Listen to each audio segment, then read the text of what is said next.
班靚仔過我啊！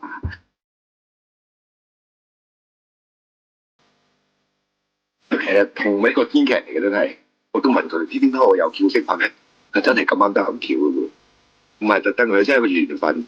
佢仲問翻我哋傾有冇印象邊度咧？我時候諗咗一諗，我記得我叫過星拍嘅喎。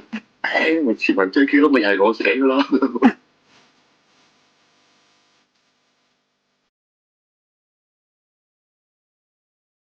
同監製啊、導演啊、編劇傾嘅時候都話大家睇過4部，即係唔同嘅演員去做呢個法證人啦。不如可唔可以試下用一個唔同嘅方法去演繹呢個法證咧？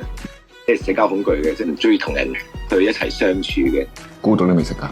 俾多啲趣味性觀眾係睇呢個科學嘅嘢之餘，喺人物上面會大家覺得可能得意啲咯。其實我都試過潛水嘅，最辛苦係個天氣咯。我哋又要拍好多氣氛啊，着住潛水衣啊，喺個船上面啊，嗰個溫度係好熱，因為大家知道潛水衣都好厚㗎。喺船上又拍下，又要成啊咁樣先至落海啊，溫度都幾高㗎。咁我哋喺個海度拍咗1日。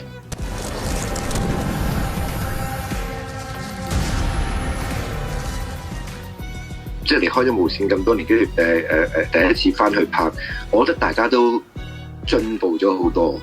我覺得大家嘅拍攝嘅手法啊，劇本嘅安排啊，場景啊、道具啊，都即係進步咗好多。呢個係好開心咯！即係我哋劇組搭出嚟嘅，我覺得好靚喎，好真實喎。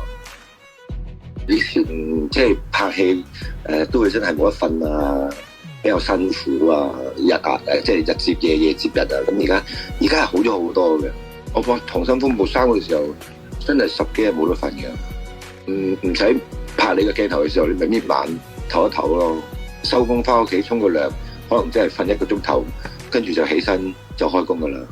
記住，溝女有所謂3不政策：不主動、不拒絕、不負責。而家加多2個不，不要做狗公，不要去狗衝。呢排就準備要開一個電影啦。之前好經典嘅一部《我和僵屍有個約會》嘅電影版啦。呢個劇本就係重新，即係同一個編劇，但係重新寫個故仔。有阿蔡潔啦，話吳千語啦。我之前都有諗過，公司傾過，不如你自己做一次導演啦，都可以嘅。但係我話要長時間去諗清楚啲先。我要諗好個劇本，我要拍個咩故仔。如果你話有咩個大嘅規劃，咁我就覺得睇下係咪有可能自己拍到一部咯。